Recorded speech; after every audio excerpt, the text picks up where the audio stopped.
Chapter 1. The Rose Show and the Rustle in the Vicarage Garden. It was the kind of June afternoon St. Petronella's had long been famed for. All sunshine and soft winds, bees drunk on lavender, and the endless drone of polite compliments carried across neatly trimmed hedges.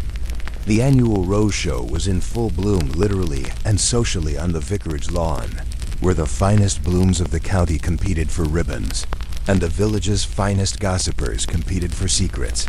Miss Marple, comfortably settled beneath a white parasol with her lace gloves folded in her lap, was sipping tepid lemonade and observing the crowd with that slightly abstracted bird-like curiosity so often misled people into underestimating her. To the casual observer, she was merely a sweet, silver-haired spinster from St. Mary Mead with a fondness for embroidery and sponge cake. But Miss Marple saw everything, and more crucially, remembered everything. "You've entered your Catherine's blush again this year." "I see," said the Reverend's wife, Mrs. Judith Hampstall, bustling over in a straw hat overloaded with artificial daisies. She cast an admiring glance toward a delicately pink hybrid tea rose displayed on a white linen-covered table. Miss Marple smiled modestly. "I did, yes. Though I fear she's gone a little leggy this season. Too much shade from the lilac, perhaps. One has to keep an eye on lilacs. They're territorial, rather like some people." Mrs. Hampstall laughed politely and moved on, though. Her gaze lingered a moment longer than it ought on Miss Marple's rose. Miss Marple noted the flicker of rivalry like most Englishwomen. Judith Hampstall concealed her competitiveness behind baked goods and compliments, but today it wasn't the roses that made Miss Marple's spine prickle, nor the genteel squabbles over preserves. No, it was a quiet tension in the air, an undercurrent of something unsaid. For one thing, Mr. Lionel Barkridge, retired solicitor, chair of the Historical Society, and an inveterate snoop, had not come. That was most unlike him. The Rose Show was practically a holy day for Lionel, and he had never missed it in 15 years for another.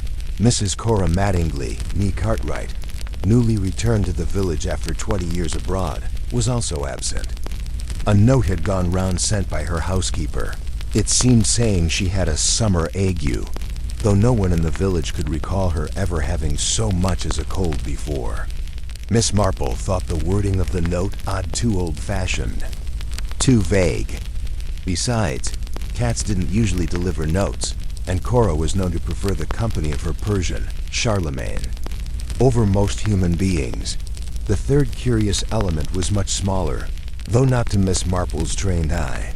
A brown cat, thin and wiry, with a scar across its left ear, sitting silently near the churchyard gate, staring intently at the vicarage's side path. It had been there when she arrived and hadn't budged in over an hour. Cats, in Miss Marple's experience, rarely stared at nothing. She turned her gaze back to the gathering. "Oh, Miss Marple, there you are," called a breathless voice. It belonged to Florence Flossie Parr, an excitable young woman recently returned from London after a rather unsuccessful stint working in a theatrical costume department. "Have you heard about Lionel Barkridge?" Miss Marple didn't so much as twitch. "No, my dear, what about him?" Flossie leaned in, lowering her voice as if it carried precious intelligence. "Found dead this morning, in his library chair, still holding his spectacles. Mr. Rudge, the postman, saw through the window. He came to deliver a parcel, knocked and knocked, and then peered in. Soured Mr. Barkridge looked ever so peaceful." Miss Marple blinked slowly. "How sad," she murmured. "Was there a doctor called?" "Dr. Templeton went round straight away. Said it was the heart, probably. But you know how Lionel always drank that vile homemade port from Spain. Some say it was pure methylated spirits. Not to speak ill, of course." "Of course," said Miss Marple mildly. "And what about his housekeeper, Miss Grinstead, wasn't it? She's beside herself, poor thing. Screaming, they say, but listen, here's the odd part." Flossie's eyes gleamed. You know that awful Will business years ago with his cousin and the Cartwright sisters? Well, the solicitor was Barkridge, and Cora Mattingly was one. Of the Cartwrights, was she indeed? Said Miss Marple, carefully stirring her lemonade. And is that a coincidence, I wonder? Flossie didn't answer. She was too busy waving down a friend to retell the tale with more dramatic hand gestures as the afternoon wore on. The vicar gave out the prizes, the women in florals began gathering their baskets, and a quiet unease spread beneath the laughter like rot beneath a rose petal. Death, Miss Marple thought, always cast a long shadow over the familiar. She stood slowly, brushing invisible crumbs from her skirt. Her keen blue eyes drifted back to the cat by the gate. Still unmoving, still watching by evening, the news was.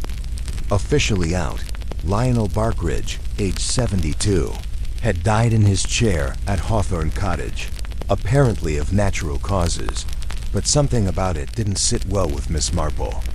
Perhaps it was the timing. Perhaps it was the sudden silence from Cora Mattingly's cottage. Or perhaps it was the way that Cat Now Vanished had seemed so very intent on something. No one else had noticed as dusk fell and the church bells. Told 6, Miss Marple returned home to her modest thatched cottage and placed her rose prize gently on the sideboard.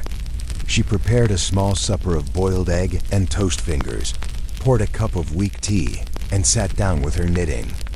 Her mind was elsewhere, on a man slumped in a chair with his spectacles still in hand, on a woman who had suddenly taken ill without any witnesses, and on a cat with a scarred ear that had stared without blinking for nearly an hour. I shouldn't be at all surprised, Miss Marple said to herself, if this turns out to be anything but natural. Chapter 2, The Village Reacts SD. Hedwig's Lane, ordinarily a place of calm and mundane domesticity, had woken that morning to something almost electric in the air. It was not merely the warm breeze that carried the scent of new honeysuckle, or the sun's soft spill across the thatched roofs. It was news. And not the sort of village news that revolved around Mr. Jessup's faulty chimney, or whether the church bake sale would be held on the green or in the church hall. No, this was real news. Miss Alma Leonard was dead, and not only dead, but discovered in her wicker chair in the conservatory, as though she'd simply closed her eyes after a cup of tea. Except according to Mrs. Petherick, who'd rushed back from the greengrocer's to be the first to say so, the cat had been acting most peculiar. She didn't move from that garden bench, Mrs. Petherick reported to a growing circle outside the iron gates. Stared right into Dr. Greenway's head, she did, unmoving for near half an hour. Mrs. Petherick, a compact woman with a nose honed for scandal, swore she had seen Pansy the cat leap from the window ledge and sprint toward the shrubbery. Just minutes before Evelyn Mott had emerged from the house, her apron stained with jam and her face contorted in alarm. Evelyn's shriek, "Elma! Elma, speak to me!" still rang in the ears of many who had happened to be walking down the lane just then, as people in villages often conveniently are when something interesting happens. "I always said that woman was bound for an early grave," muttered old Jabez Hornby, sipping his pint of milk outside the dairy. "Too much fussin' over her roses. All those kneeling and stretching and whatnot. Bad for the valves, that is." "Oh, nonsense, Jabez," snapped Mrs. Blenkinsop, who wore 3 brooches and never agreed with anyone before noon.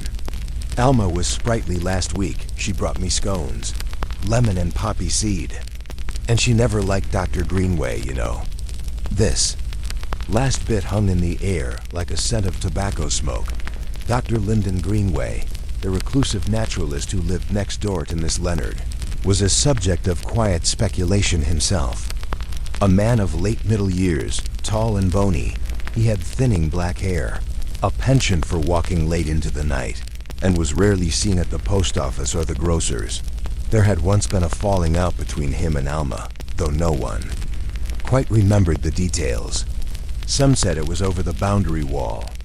Others whispered about a letter gone missing and harsh words spoken one December night by the church gate. Whatever the cause, the two had not spoken in over 4 years. Miss Marple, who had been quietly trimming the edges of her lavender bed when the news arrived via young Rosie Tinnick on her bicycle, paused only long enough to straighten her gloves and replace her secateurs.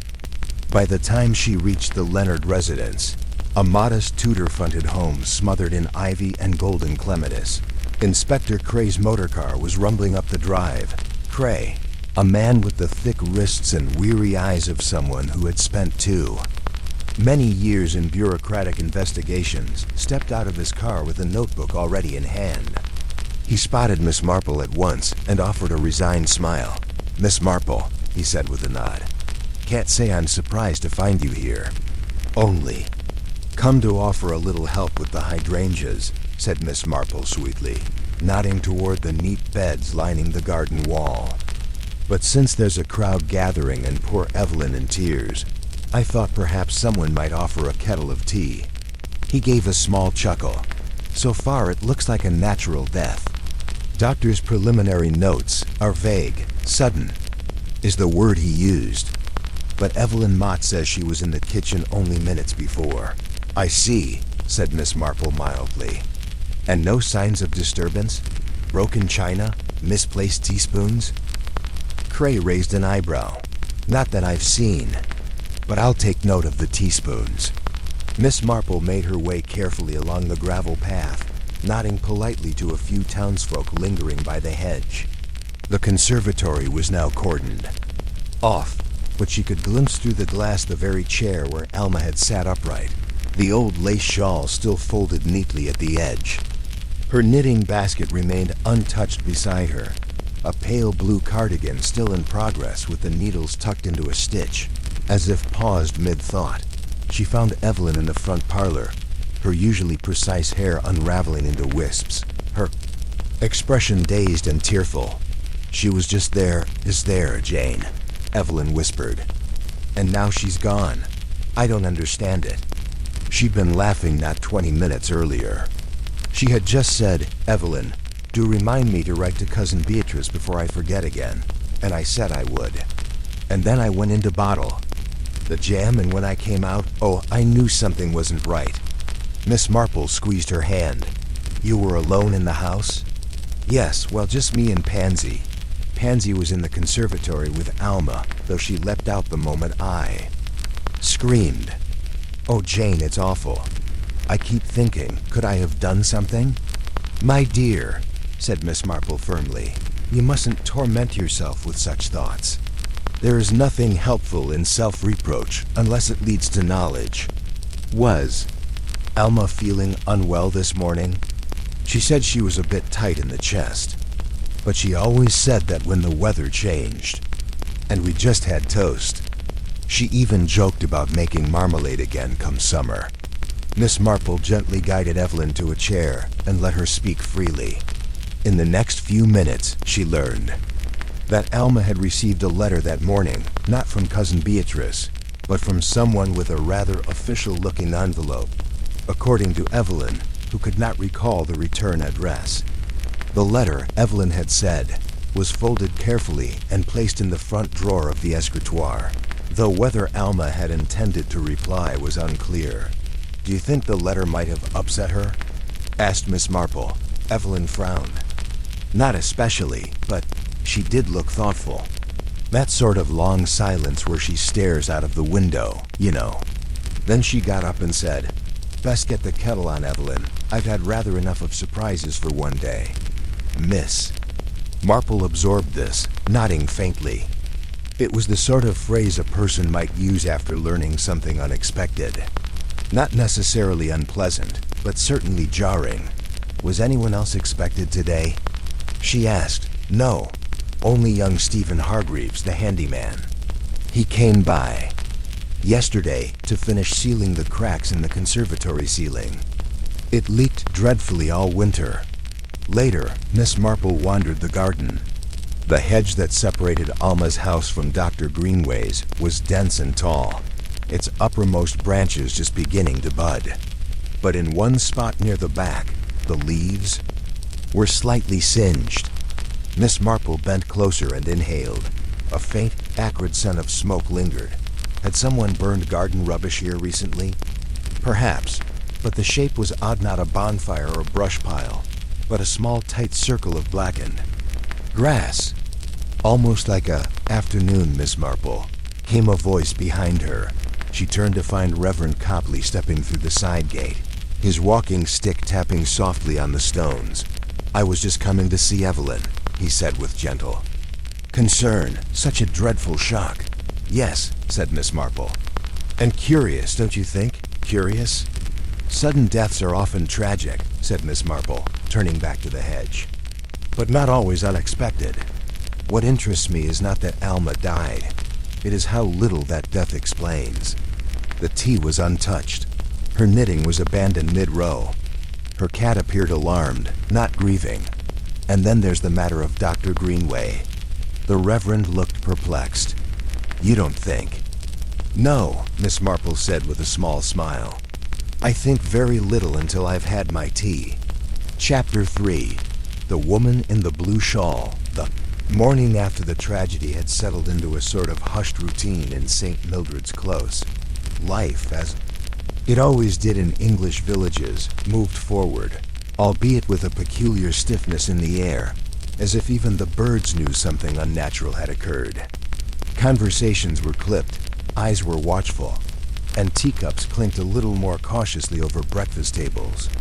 Yet, life did continue. Miss Marple took her usual seat by the parlor window of her cottage, knitting needles moving gently.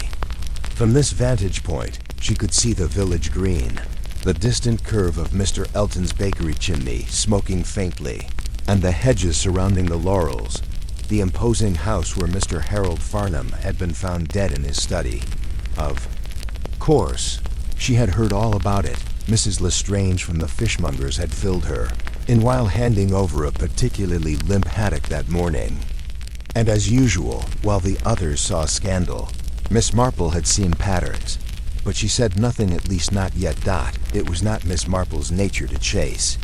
It was her nature to sit, to listen, and to watch for the fluttering curtain, the hesitated word, the inconsistency in a timeline.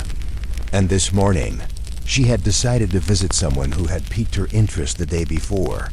Miss Ivy Hargreaves, a woman in her late 50s with a fondness for lavender-scented shawls and an unfortunate habit of walking her cat, Percy, at the most inopportune hours, had been seen not far from the laurels just before the alarm had been raised. Several had noted her presence, but dismissed it entirely. "Ivy always forgets her spectacles," muttered old Mr. Peebles. "Likely mistook Farnham's lawn for the post office." But Ivy had not stopped to gossip. She had not lingered at the tea shop. She had vanished after the murder, locking herself into her weather-worn cottage at the edge of Briar Lane, just beyond the reach of most gossipers. And so Miss Marple, hat pinned neatly and gloves buttoned, made her way through the winding path that led past the rose gardens, crossed the vicarage steps, and tapped politely at Ivy's door. It was some time before the latch clicked.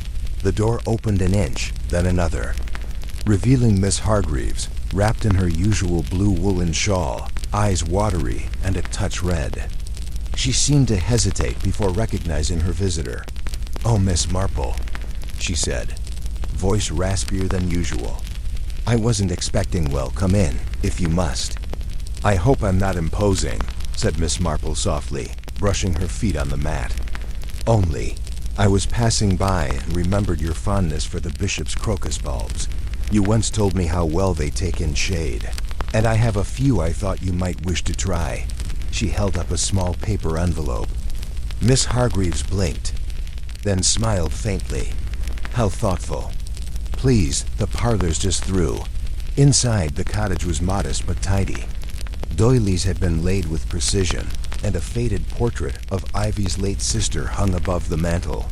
Percy the cat curled on the windowsill, one eye half-lidded, tail twitching lazily. Miss Marple sat and accepted a cup of thin tea. There was a pause, the kind that comes from a silence neither wishes to break first. "You saw something, didn't you, Miss Hargreaves?" Miss Marple said at last, not with accusation, but with the gentle softness of someone offering a hand. Across troubled waters, that Ivy blinked, startled. I don't know what you mean. Miss Marple smiled slightly. Oh, I don't mean that in any criminal sense, dear. It's simply that you've been terribly quiet since the news broke. And you've always had a sharp eye. It occurred to me that perhaps you'd seen something no one else noticed, but were unsure what to do with it. Ivy looked down into her teacup. People always assume you're imagining things when you're my age. Quite the opposite, said Miss Marple. It's when you're older that you finally start seeing the truth in people. There was a long silence before Ivy spoke again, her voice lower. I was walking Percy ... late afternoon. He always pulls toward the laurels. They like the smell, you see, and I found myself not far from Harold's garden. I didn't mean to spy, only ... Well, I noticed someone walking up the back steps. Not the front? No, back door. Most unusual, too. Could you see who it was? Not clearly. A man, I think, tall, wearing one of those brown trench coats, odd for the warmth we've been having. And he had a parcel under his arm. Miss Marple's knitting slowed. A parcel? Yes, long and thin, wrapped in brown paper. That's curious, and ... and there was something else. Ivy leaned forward, lowering her voice. The study curtain was open just slightly. I could see in. Harold was at his desk, but he didn't look up when the man came. It's as if he expected him. Interesting, murmured Miss Marple. And you saw no more? I was startled. Percy darted off into the hedge, and I had to go after him. When I looked again, the man was gone. Miss Marple's eyes twinkled. Faintly, you've done very well to remember all that. It might prove most important. But surely the police... Oh, I'm certain they have their theories, Miss Marple said briskly. But theories and truths don't always walk hand in hand. No, sometimes it's the most trivial-seeming thing, a parcel under an arm. Or a forgotten rose pruning that leads us straight to the heart of a matter. They sat in companionable silence for a time before Miss Marple rose. Thank you for the tea, dear, and the company. Miss Hargreaves nodded. I do hope I didn't cause more trouble. On the contrary, said Miss Marple, slipping the envelope of crocus bulbs onto the mantel. I believe you've helped more than you realize. As she walked back through the hedged lane, Miss Marple allowed her mind to wander. A man in a coat, a parcel, a familiar entrance. Harold Farnham had expected his visitor. That much was clear, and now Harold was dead. No signs of struggle, no broken locks. The police, so far as Miss Marple had heard, leaned towards sudden illness until, of course, the coroner had returned with poison in his system. Who had the man been? What had the parcel contained? And why had the cat, the gray tabby with a notched ear who lived on the Farnham premises, been seen watching from the sill, ears perked, unblinking, while the entire village bustled about outside? Miss Marple smiled faintly to herself. Cats were most particular observers. They watched everything and understood more than most people thought. Sometimes, she mused, they were even cleverer than humans when it came to murder.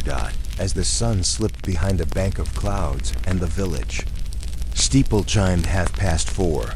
Miss Marple turned her steps toward the vicarage. A quiet tea was arranged there that evening, and where there was tea, there was conversation, and where there was conversation, there were truths waiting to be revealed. Chapter 4. Tea at the vicarage. It was one of those odd late afternoons in early spring when the light had a peculiar golden hue, falling across hedgerows and garden gates like the soft touch of an old painting. Miss Marple walked with her usual quiet step along the lane toward the vicarage, her gloves neatly folded in one hand, her hat tilted at a thoughtful angle. St. Mildred's close had a way of looking quite peaceful, even when it was simmering, with unspoken thoughts and poorly concealed curiosity. Everyone knew about Harold Farnham's death, of course, though the facts had not yet been officially announced. The vicarage drawing room, always a quiet haven of tea and mild conversation, was expected to be unusually lively that evening. The Reverend Leonard Chiswick was not a man for gossip. A tall, somewhat stooped gentleman in his late 60s with Thinning white hair and a tendency to ramble when nervous, he preferred psalms to scandals. But Mrs. Chiswick, sharp-eyed, energetic, and fond of soft fruitcake, had a quite different constitution. It was she who had invited a few of the village's close friends for an informal gathering. Under the pretense of fellowship, Miss Marple arrived precisely at 5. She was greeted at the door by young Alice Barton, the vicarage maid, who bobbed her usual shy curtsy and took her shawl. From inside came the gentle murmur of voices and the soft tinkle of porcelain. "Ah, Miss Marple," said Mrs. Chiswick brightly, ushering her in. "How lovely of you to join us. We were just saying, what a strange week it's been."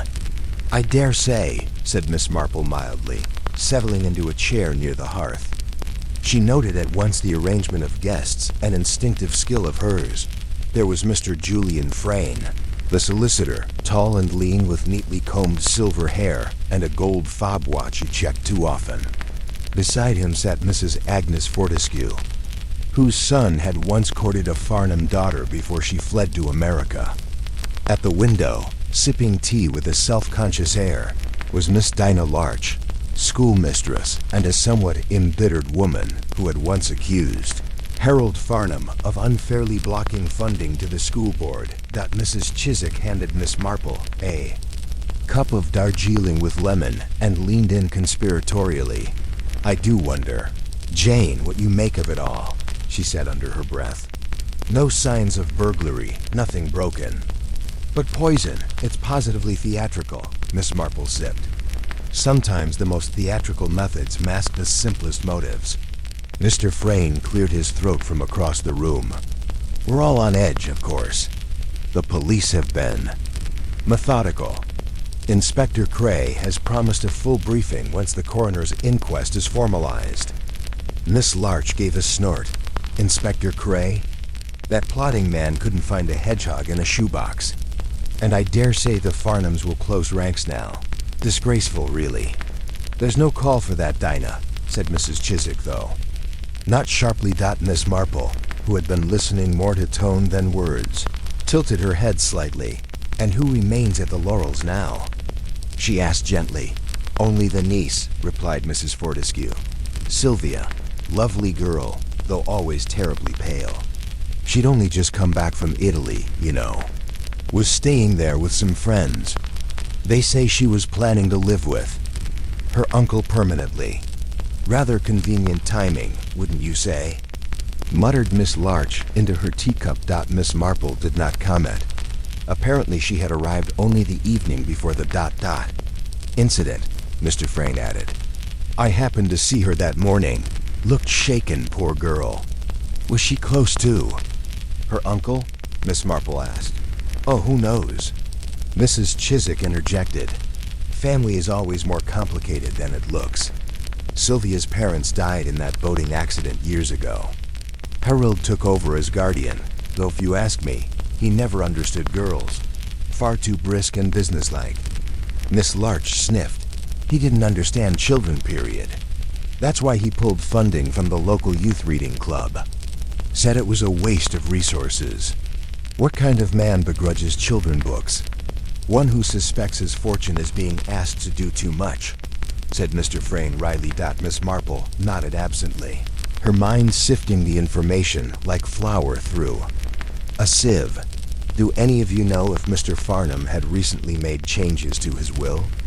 she asked suddenly, as though the idea had just occurred to her. There was a slight shift in the room. Mr. Frayne set down his cup with deliberation. "That's privileged information, Miss Marple. Though I suppose it's no great secret he had. Intended to revise a portion of it. He asked me to prepare a draft just a week ago, though he hadn't yet signed anything. His niece was to inherit the estate, with certain clauses about trusts for the gardener's child. Very generous, really." "And what about the other family?" asked Miss Larch. "That cousin from London, Gregory something?" Mr. Frayne's lips pressed into a line. "Gregory Farnham. Yes, a cousin, though estranged. A rather disagreeable man with some business failures to his name. I believe Harold had ceased communication with him." "But he came to visit, didn't he?" said Mrs. Fortescue suddenly. "Just 2 days before Harold died. I remember because the post office clerk said he bought a return ticket to London, but never came back for it. Stayed overnight, then vanished." There was a brief hush. Miss Marple set her cup down. "That is interesting," she said quietly. "Especially since Harold seems to have received another visitor that very day, one who entered through the back door and brought a parcel." The room fell entirely silent. Mr. Frayn's brow furrowed. "Parcel? What parcel?" "Just something I happened to hear mentioned," said Miss Marple vaguely, rising with careful grace. "But parcels like guests can tell us more than they mean to, if we think to ask."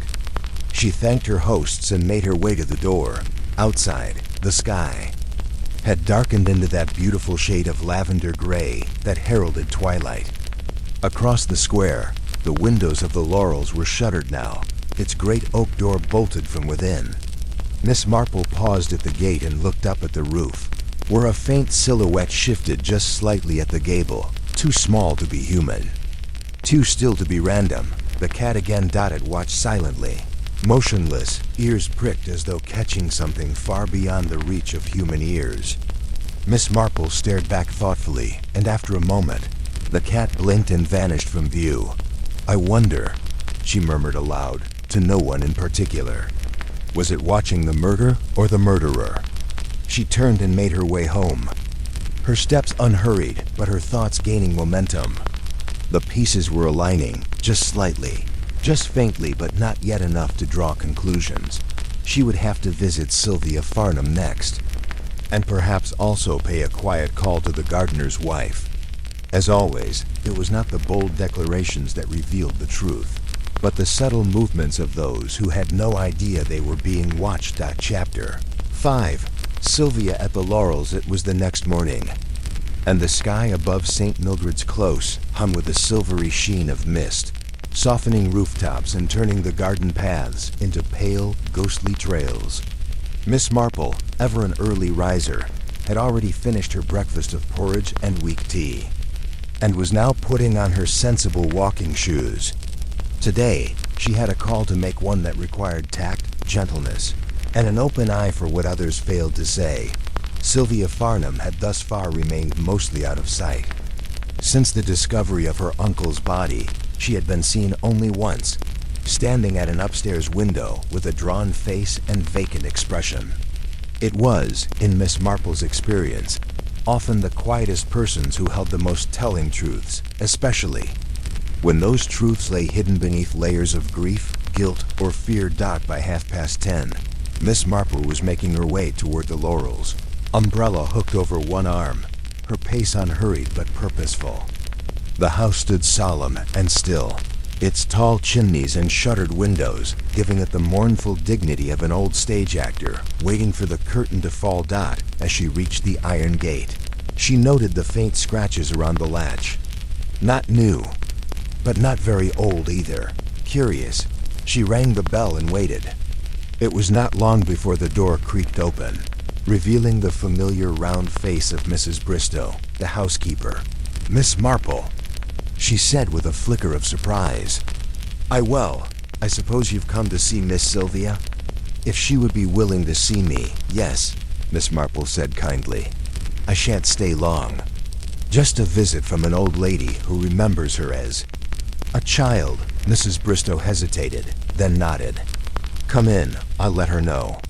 Miss Marple stepped into the hallway, her eyes immediately sweeping across the dark floorboards, the oil paintings in their thick gilt frames, and the narrow hallway table where a stack of unopened letters now sat beneath a layer of dust.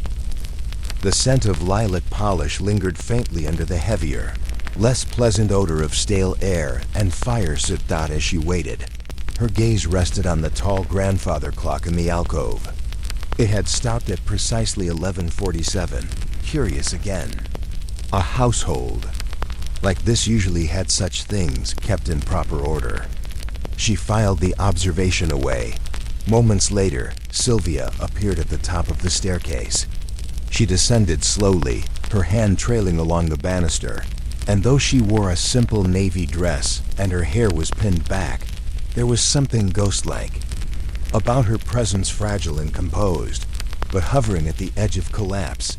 "Miss Marple," she said with a faint smile, "it's kind of you to come." "My dear," said Miss Marple gently, "I hope you don't think me impertinent. I simply wish to offer my condolences, and perhaps a bit of company, if you are so inclined." Sylvia led her into the drawing room, where the curtains were half drawn and a small fire had been lit. She sat opposite Miss Marple in an armchair that seemed too large for her slight frame. "It's all been rather dreadful," Sylvia said, stirring a cup of tea with an absent-minded air. "I still can't quite believe he's gone." "You arrived just before it happened, I hear?" Miss Marple asked lightly, as though inquiring about a trip to the grocer. "Yes, late on Wednesday evening. Uncle had sent a wire weeks ago suggesting I return from Naples. He thought it was time I came home for good. Did you want to?" Miss Marple asked gently. Sylvia looked down into her teacup. "It wasn't entirely my choice. The friends I was staying with were ... well, not terribly fond of long-term guests. And I suppose I'd grown tired of drifting. Coming here seemed the only sensible thing." Miss Marple nodded. "And your uncle was he welcoming?" A faint pause. "He was ... Harold. Stern, particular, and rather proud of doing things the proper way. But he wasn't unkind, exactly. I think he saw me more as a responsibility than as family." "And did you speak much after you arrived?" "We had dinner together that night, cold ham and potatoes. He asked about my plans and said we'd visit Mr. Frayne in the coming week to discuss legal arrangements. He mentioned revising things." "His will?" Sylvia looked up sharply, then sighed. "Yes, he said he wanted me to have the house, and that he'd set up a trust for Michael the gardener's boy. He was very fond of Michael. Odd, really. Uncle Harold didn't take to children as a rule." "Perhaps it was an attempt at redemption of some kind," Miss Marple murmured. Sylvia looked at her curiously. "You're very perceptive, Miss Marple." "Not perceptive, dear. Just old. We've seen a great deal, we old women. Patterns repeat themselves, if one learns to watch closely." There was a silence then, broken only by the crackling of the fire. Sylvia stared into the flames. There was something strange, though, she said after a moment. "That night, after I went up to bed, I heard voices, faint but distinct. Uncle was speaking to someone. It sounded like an argument." Miss Marple's eyes sharpened. "Did you recognize the voice?" "No, it was male, but not familiar. Deeper than Uncle's. They weren't shouting exactly, but it sounded tense. Then it stopped. I assumed it was a late visitor." "Did you ask your uncle about it the next day?" "I didn't get the chance," Sylvia said quietly. "I came down for breakfast and he never appeared. Mrs. Bristow found him later. Dead. Poisoned, they say, but by whom and why?" Miss Marple did not answer immediately. Her fingers traced the curve of the porcelain cup in her lap. "And this visitor, did you happen to hear the door?" "No," Sylvia said. "But the back door was unlatched the next morning. I noticed it before Mrs. Bristow arrived." Miss Marple gave a faint nod, her mind turning over the information. A visitor arriving by the back door. An unsigned will. A frightened young woman, isolated, a recent arrival perhaps seen as vulnerable. And then there was the cat. "Has the cat returned?" she asked gently. Sylvia blinked. "The cat?" "The black one that's been seen around the house. I noticed it yesterday on the gable roof." "Oh," Sylvia gave a small, surprised laugh. "Yes, that's Nero. He was Uncle's in a way, though more independent than most. Comes and goes. He was inside the morning Uncle died, actually curled up on the stairs." Miss Marple raised an eyebrow. "Cats often sense things before." "We do. They see and hear what we ignore." There was a gentle knock at the door, and Mrs. Bristow entered with a telegram. "For you, Miss Sylvia," she said, handing it over. Sylvia read it, and her face paled. "What is it, dear?" Miss Marple asked. "It's from Gregory," Sylvia said quietly. "He says he's coming tomorrow." Miss Marple sat back. So Gregory Farnham, the estranged cousin, had decided to return after all. The wheels of the mystery had begun to turn. In earnest. And somewhere within this puzzle, Miss Marple knew, lay the faint trace of a calculated crime wrapped in layers of family, pride, and old bitterness. But the truth, like Nero the cat, was already creeping through the shadows. Chapter 6. The Arrival of Gregory Farnham, the next. Day dawned with a chill in the air and an overcast sky that threatened rain. It was the sort of gray morning that seemed to press down on the small village of St. Mildred's Close like a damp woolen blanket. Inside the Laurels, a subdued air hung over every room, despite the bustle of household activity stirred by the impending arrival of Gregory Farnham. Miss Marple, from her place near the bay window of her sitting room, watched the narrow lane with polite curiosity. She had learned much from Sylvia's guarded conversation the day before, and more still from what Sylvia had chosen not to say. There were gaps in her story, too many of them, and Miss Marple knew from experience that in such gaps, secrets tended to dwell. It was shortly after 11 when a gray Daimler turned slowly into the lane and came to a stop before the Laurels. A tall man in his early 40s emerged from the driver's side, dressed in a dark suit with a long black overcoat, a leather case slung carelessly over one shoulder. Gregory Farnham's face was pale and pinched, and his brow furrowed not with sorrow but with something closer to calculation. From her vantage point, Miss Marple observed him closely. He did not pause to glance at the house or the garden, nor did he show any sign of grief or reverence. He walked directly to the door and knocked firmly, almost impatiently. Mrs. Bristow opened the door and greeted him with a slight curtsy. "Mr. Gregory," she said, stepping aside. "We weren't certain you'd come." "I'm sure you weren't," Gregory replied coolly, removing his gloves. "Is Sylvia here?" "She is," said Mrs. Bristow. "She's in the drawing room." He nodded curtly and strode inside, the door closing behind him with a soft thud. Miss Marple rose from her chair and reached for her coat. She had promised Sylvia she would return that day with a few of her late uncle's books, ones Herald had once lent to Raymond West, Miss Marple's nephew, and it was as good an excuse as any to pay another visit. A chance encounter with Gregory might offer her insight into the family's most enigmatic member. When she arrived at the Laurels some 20 minutes later, Mrs. Bristow answered the door once again. "Miss Marple," she said with something between relief and apprehension. "Miss Sylvia is in the garden. Mr. Gregory's with her." "Then I shall simply leave these books here," Miss Marple said gently. "Unless perhaps they might be glad of company." Mrs. Bristow hesitated. "You may go through if you like. They're by the rose trellis." Miss Marple passed through the familiar hallway, her ears keen for raised voices or tension, but the house was quiet. As she stepped into the rear garden, she saw Sylvia and Gregory seated on the iron bench beneath the climbing roses, now heavy with rain-speckled blooms. The pair did not notice her at first. "You didn't come for the funeral," Sylvia was saying. Her voice was low, brittle. "I only learned of his death yesterday," Gregory replied. "Do forgive me for not dropping everything to mourn the man who cast me out." "He left you nothing," Sylvia said. "Not in the new will. Only a mention. And even that was struck out. I expected as much." Gregory's lips curled in a bitter smile. "But it's interesting that you seem so familiar with its contents." "I read the draft," she said quickly. "Uncle told me he meant to make it official. And now he's dead." Gregory tilted his head. "Rather convenient for you, wouldn't you say?" Sylvia stood suddenly, eyes blazing. "If you're suggesting I had anything to do with his death, I suggest nothing," Gregory interrupted, rising as well.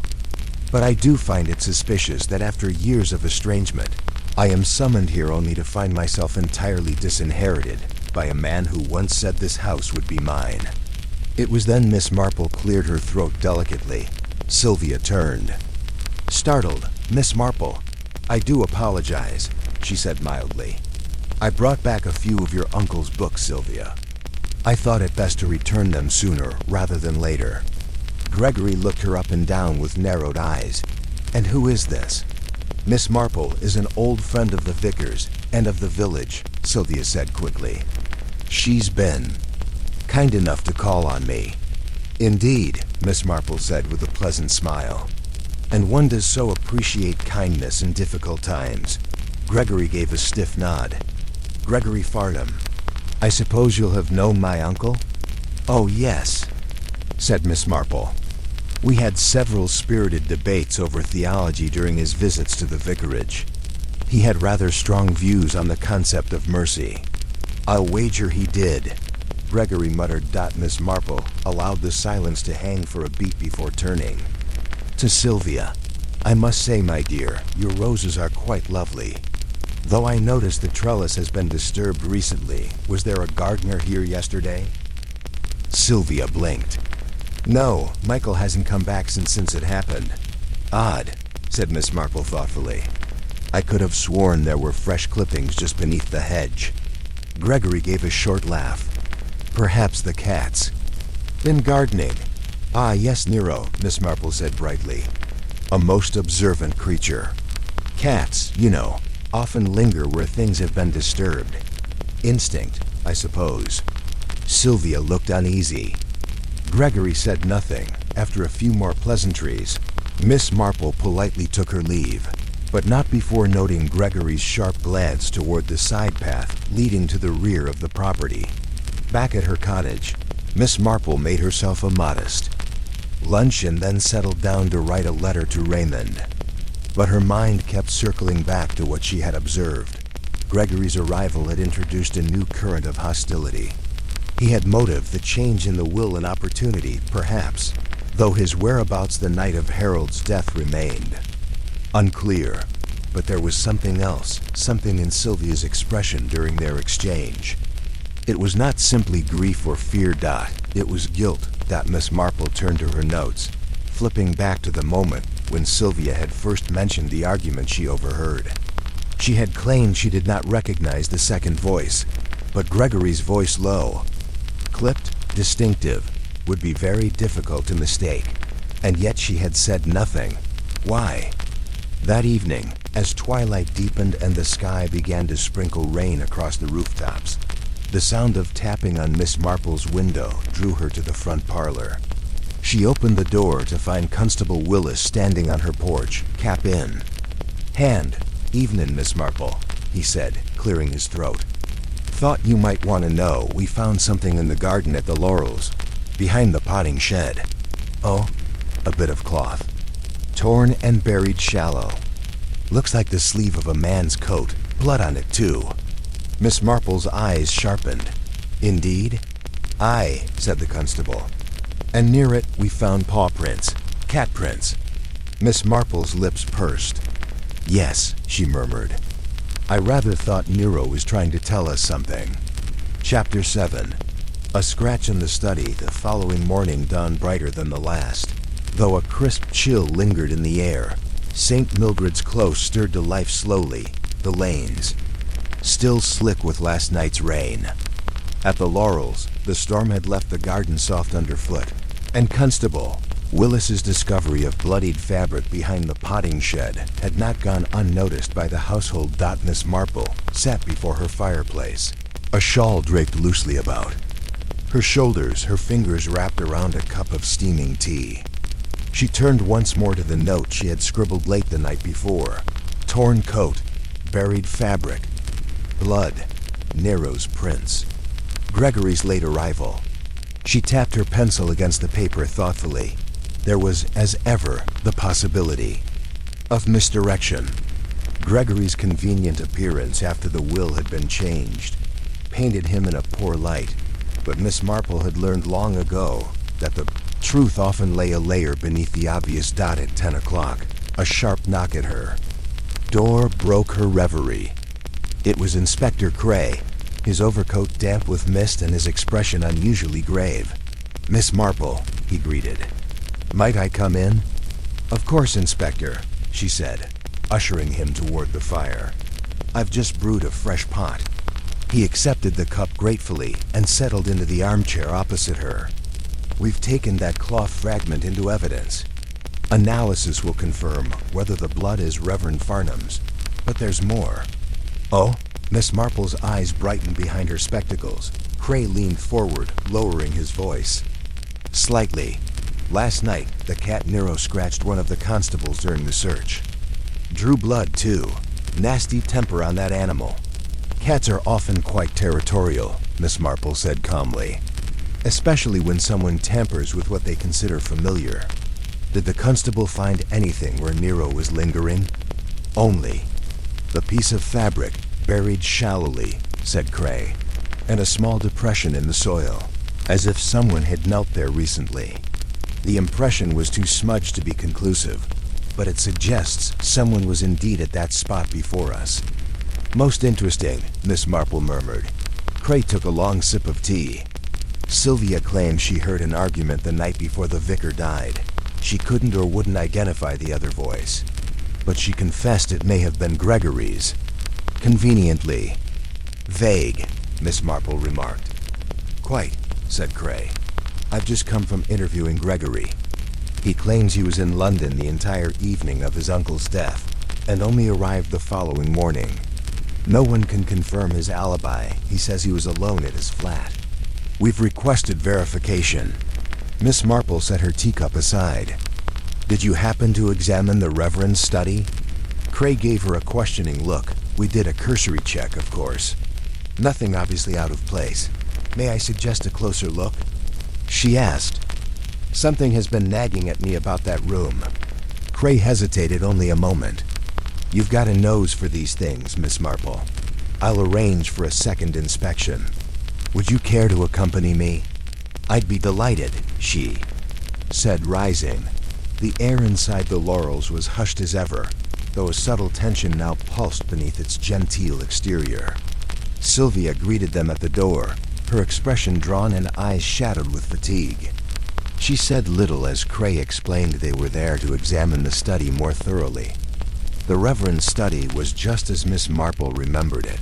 Bookshelves lining the walls, a worn leather chair by the fireplace, the desk polished to a soft gleam.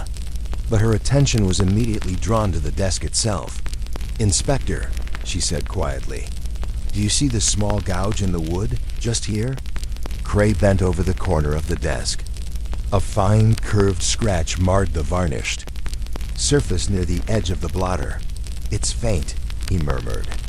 "Could be from anything," Miss Marple nodded. "Possibly. But perhaps not. The cat, you'll recall, often lingered in this room. Sylvia mentioned that Nero liked to sit atop the desk.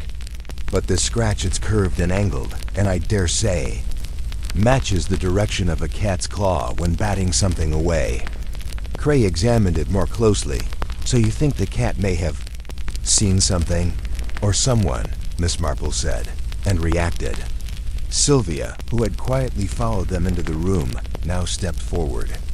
"Nero hasn't come into this room since that night. He sits by the door and stares, but won't come in. He growls. It's most unlike him." Cray and Miss Marple exchanged glances. "Miss Marple," Cray said slowly, "are you suggesting the cat witnessed something?" "Untoward. Cats see more than we realize," she replied gently. "And they remember. Their memories are tied to places, smells, voices." Sylvia gave a visible shiver. "Voices." There was a moment of silence before Miss Marple walked slowly to the far bookshelf. She ran her fingers along the spines until she reached a copy of The Meditations of Marcus Aurelius, a worn volume that looked recently handled. She tugged it gently from the shelf. "A classic," she murmured, flipping the cover open. Inside was a folded scrap of paper, yellowed at the edges. Cray reached for it and unfolded the note. His brow furrowed. "It's a list of dates," he said. "Appointments? No, these aren't recent. Some of these go back nearly 20 years. Miss Marple leaned in. Look at that name just there. C. Redding. That's Clarissa Redding, isn't it? Sylvia's mother? Sylvia stepped back, visibly alarmed. That's yes, but Uncle Harold never spoke of her. Not since. She left us. Cray scanned the rest of the list. He was keeping records, regular ones. Here, GF visit, July 1927. That would be Gregory, wouldn't it? Sylvia nodded faintly. That's the summer Gregory and I both came to stay here after our parents separated. Miss Marple's expression turned thoughtful. So the Reverend was keeping track of more than just appointments. He was chronicling family visits, possibly arguments, patterns. That would explain why he appeared so burdened in recent years. Cray folded the paper and slipped it into an evidence sleeve. We'll have this examined. It could shed light on motive. Relationships. Miss Marple turned toward the window. Outside, Nero prowled the garden path, pausing now and again to peer up at the study's darkened windows. Inspector, she said softly, do you suppose the torn fabric was from a coat Gregory wore when he first arrived? We're looking into it, Cray said. But you believe the injury happened the night of the murder, not after? I do, Miss Marple said. And I believe Nero may have delivered that injury. Cray frowned. Then the presence of the cat's claw marks and Gregory's scratch may be linked. Miss Marple nodded.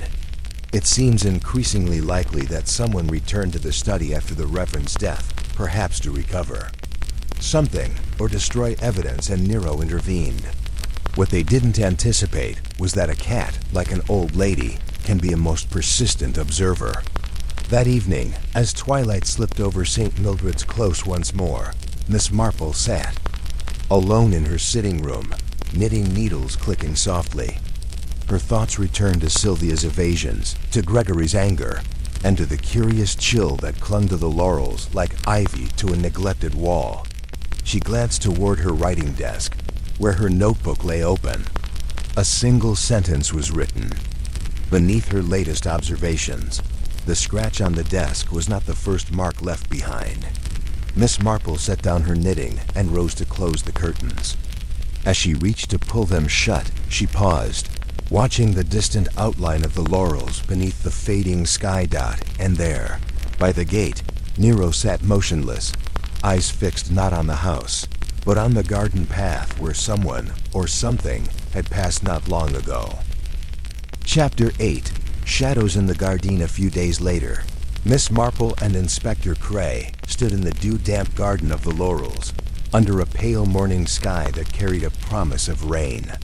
The air was so still that the scent of damp earth and rose petals seemed unnaturally pronounced. It's remarkable, Cray said, crouching near the spot where the torn coat fabric had been found. I've washed away the loose soil. We still see that shallow hollow, and its shape is nearly identical to a small kneeling footprint. Miss Marple observed the ground with steady, unhurried attention. A kneeling figure, perhaps returning. To retrieve something or to conceal evidence. The question is, who's kneeling? Cray looked up. Possibly Gregory Farnham's, or someone else entirely. Miss Marple nodded. We must investigate both possibilities. Any other clues? Cray pointed to the sprawling rose bush, its pastel blooms bobbing in the breeze. Fresh petals here, broken stems there. Someone disturbed the branches recently, perhaps in haste. She brushed a gloved finger over the stem. Look closely. This is near a tuft of ground cover. That might be where Nero intervened. He straightened. Yes, but who would return to Mother's garden after the murder? Perhaps they believed something valuable had been left behind. Miss Marple's brow furrowed. Uncle Harold was methodical, everything accounted for, or so it seemed. But I wonder, what was he hiding? Inside that study, documents, correspondence, letters, and perhaps the conversation Sylvia overheard. A soft meow caused them to look up. Nero emerged from behind the potting shed, silent paws brushing the dewy moss. He paused, then fixed his gaze on the distant hedgerow. He always returns to this spot, said Miss Marple, as though it holds meaning. The cat walked deliberately to the hedge, its head almost pressed to the branches. Then, as suddenly as it had appeared, Nero slipped into the undergrowth and vanished. Miss Marple watched him go. Perhaps he's leading us somewhere. That afternoon, Miss Marple visited Mr. Michael Pike, the gardener's young son, who lived with his mother in the shabby cottage behind the greenhouse. Mrs. Pike welcomed her with the cautious hospitality of someone used to discreet scrutiny. Miss Marple entered the neat kitchen, noting the faint smell of fresh potatoes and home-baked bread. Michael, a slender boy of about 10, sat at the table, drawing with charcoal on scrap paper. "Hello, Michael," said Miss Marple kindly. "I wonder if you could help me with something." He looked up hesitantly. "Yes, Miss Marple? Have you seen Nero lately?" she asked, showing him a picture she drew on a piece of newspaper. It was a crude sketch of the cat, but the ears and tail were unmistakable. Michael's eyes widened. "Yes, he visits sometimes. He likes to come when someone's outside." "Thank you. And did you ever see Nero near the house, say, the morning after Uncle Harold died?" Michael tightened his lips. "He was around. He came into the yard. I called him, but he ran into the garden, then jumped onto the porch roof." Miss Marple's interest deepened. "Did he ever jump inside or behind the shed?" The boy nodded. "Yes, I saw him go behind the shed like he was searching." "What did he seem to search for?" Michael looked uncomfortable. "I don't know." Miss Marple offered a gentle smile. "That's perfectly all right. You've been very helpful." As she left, she glanced back to see Michael staring faintly frightened at the closed shed door. That evening, a heavy rain began to fall. Cray called unexpectedly.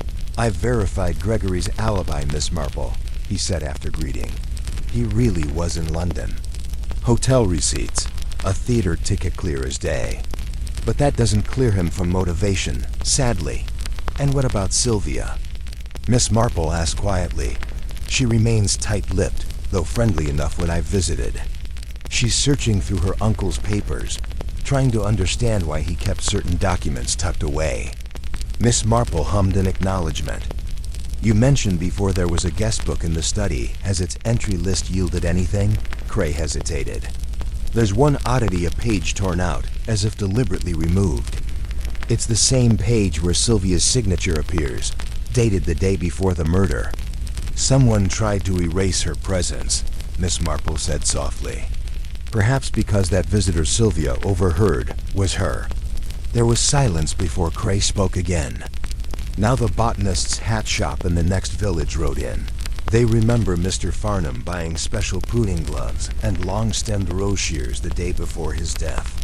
"Tools of gardening," Miss Marple mused. "Real tools, but potentially more. Perhaps he planned to prune a troublesome rose, but instead it brought him conflict. Conflict might have become poison," Cray concluded. Miss Marple set down the phone. The puzzle pieces were forming a pattern that pointed toward motives of intimidation, fear, and perhaps betrayal. She stared out her window, the rain tracing paths down the glass, echoing the unraveling of secrets in the garden. She had far more often walked than any police inspector. At the edge of her thoughts hovered one quiet certainty. The cat had seen much more than it could show. And so would a careful human with the patience to sit and listen. Chapter 9. The petals that never wilted the next morning dawned brittle and gray, with thin, reluctant light filtering through the clouds over St. Mary Mead. A faint mist clung to the earth, like breath withheld, reluctant to be exhaled. Miss Marple stood at her window, a steaming cup of tea warming her hands, her eyes drawn yet again to the laurels in the distance. The garden was soaked from the night's rain, every leaf and blade of grass burdened with droplets.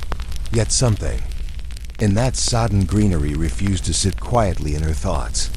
She had slept uneasily, troubled not by dreams, but by the nagging certainty that the clues were beginning to speak, but in whispers, too low to make out. She was interrupted by a brisk knock at her door. When she opened it, she found Inspector Cray, his coat speckled with the last of the morning's drizzle. "I thought I'd drop by early, Miss Marple," he said. "I've been going through the effects from Harold Farnham's study, and some things. Come up." She ushered him in with quiet hospitality, and within moments, they sat before the fire, the warmth contrasting the chill still clinging to their sleeves. "What have you discovered?" she asked. Cray drew a small object from his inner pocket, a fragment of pale blue cloth. "It's from the lining of a glove found caught on the hook of the garden gate. Odd, considering the only gloves accounted for in Farnham's belongings were standard gardening types. This is from a much more delicate pair." "Silk or satin," Miss Marple murmured, taking it gently. "Something a woman might wear. For an evening call, possibly, and not Sylvia's," Cray added. "She's confirmed the color is unlike anything she owns." Which leaves us with Mrs. Denham, who lives next door. And Miss Delia Venn, the piano teacher who occasionally visited.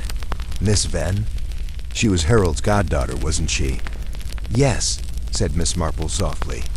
"And she often came unannounced. But what business would she have creeping through the garden after hours?" Cray's expression was thoughtful. "We may need to speak with her again. In fact, she sent a note this morning asking to clarify a matter she remembered from the day before the murder." Miss Marple arched a brow. A sudden recollection, interesting timing. Later that afternoon, they visited Miss Delia Venn at her modest home along Willow Lane. A soft-spoken woman in her early 30s, she greeted them with the distracted air of someone whose thoughts frequently wandered toward melody rather than murder. "I remembered something peculiar," she said, motioning them into a drawing room full of music sheets and potpourri.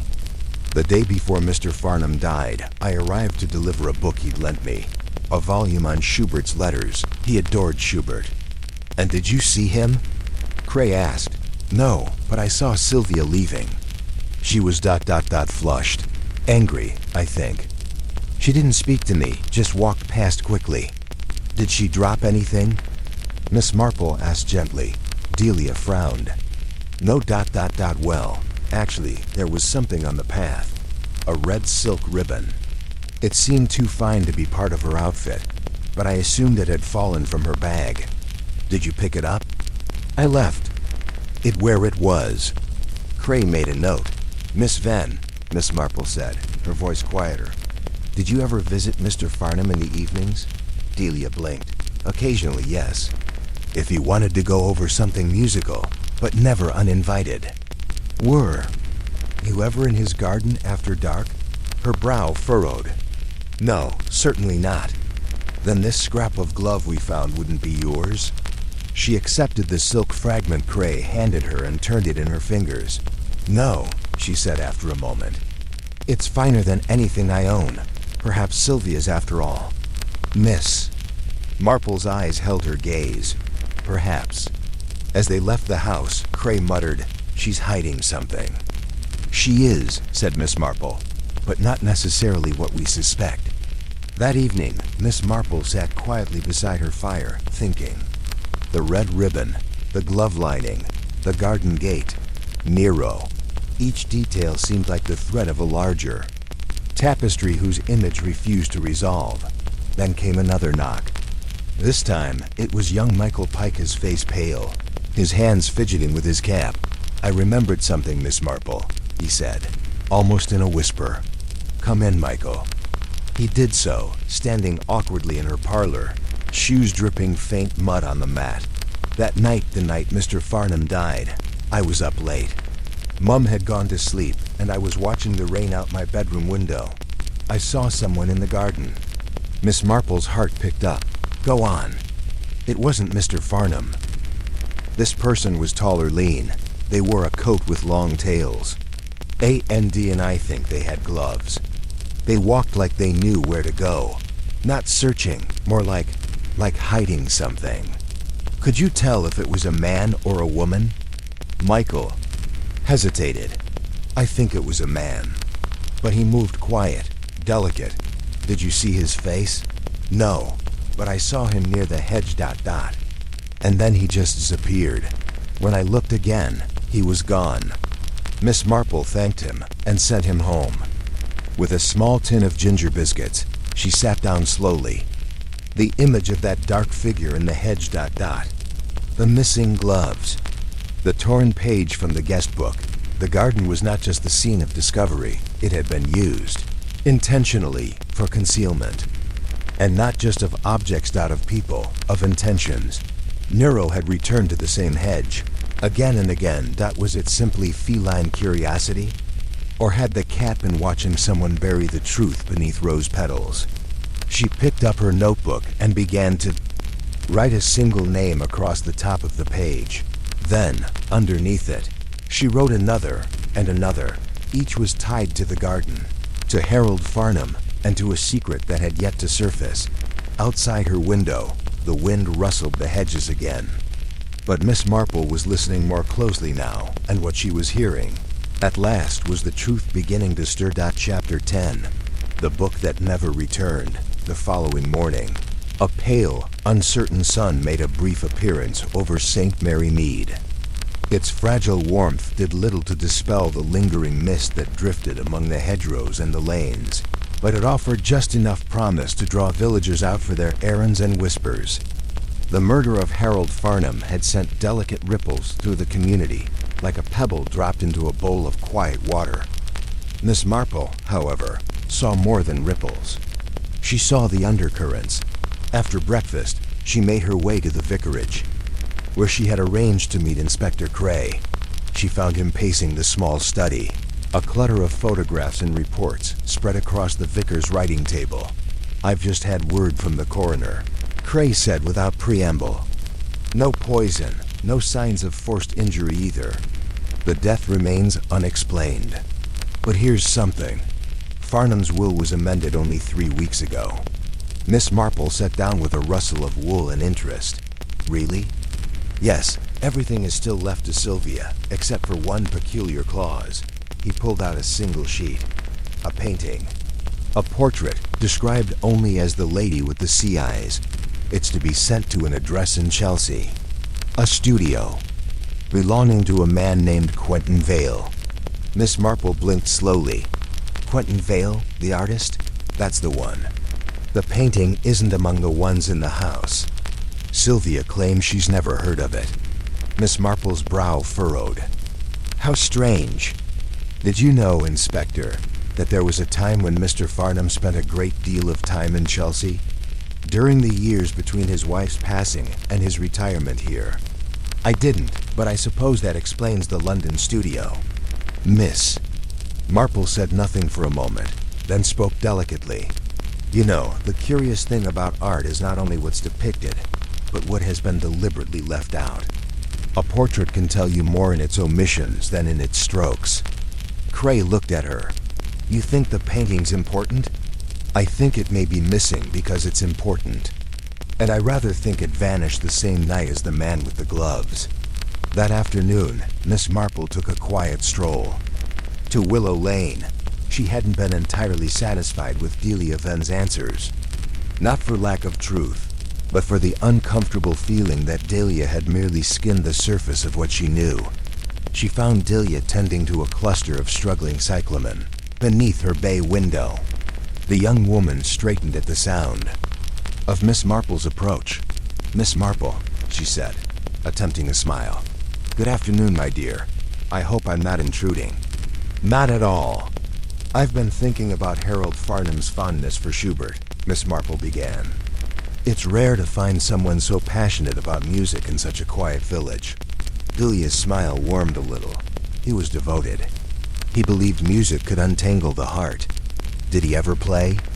Miss Marple asked. "No, never," he said. His hands weren't suited for the piano, but he loved to listen. Her eyes drifted. He would sit by the fire, his eyes closed, and sometimes, well, it was as though he were mourning something only the notes could express. "Did he ever mention someone named Quentin Vale?" Delia hesitated. "Yes," she said finally, "but only once. He said he'd once known a painter in Chelsea who could see through people's masks." "I think he meant Vale." There was a wistfulness in the way he said it, but also regret. Did you know about the painting? No, but I know he had a locked cupboard in the study. He said it contained memories he didn't want disturbed.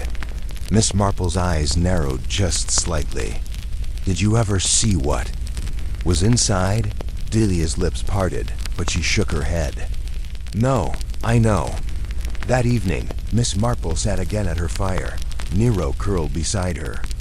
The cat, though aloof to most, had warmed to her company, especially since she had begun placing the smallest saucer of cream near the hearth dot. The name she had written in her notebook the night before now seemed to hover on the page, each of them weighed down by hidden attachments. Sylvia anxious, proud, increasingly evasive. Dahlia sensitive, gifted, hiding something too personal to articulate. And Michael the boy who had seen something he was only just beginning to understand. A knock startled her from her thoughts. It was Cray again, this time with an envelope in hand. We found something, he said, without sitting. In the garden? In the study. He opened the envelope and withdrew a folded sheet of stationery aged, creased, and with a faint smell of CMPHOR. Miss Marple took it carefully. It was a letter. The handwriting was slanted and firm. My dearest Ash, if you truly mean what you said, then you must do it. Not just for me, but for the girl. She deserves more than shadow and secrets. The portrait Quentin has captured too much. He always does. But if you send it to him, you'll be free. We all will. Otherwise, she never know the truth. Yours. Always, Miss Marple's hand did not tremble, though her mind spun rapidly. She handed it back. She said softly. And a girl. Do we know who this might refer to? Not yet. But the girl may be here in St. Mary Mead, or closer than we think. Miss Marple nodded once. Yes, she murmured. I do believe she is. That night, Nero mewed softly at the back door, drawing Miss Marple to the threshold. The garden. Beyond was still and damp, moonlight brushing the tops of the hedges, and there, just where the stone path curved beside the rose bushes, Nero sat motionless, staring at the hedge. Miss Marple stepped out quietly and followed the cat's gaze. Soil there was slightly turned more so than it should be. She fetched her walking stick and prodded gently. There was resistance. Then, something soft. Fabric. Miss Marple's breath caught as she withdrew a folded item. Damp and stiff with age. It was a canvas, small, wrapped in oilskin. And on its surface, barely visible in the moonlight, was the face of a woman. Young. Vivid. Eyes the color of the sea.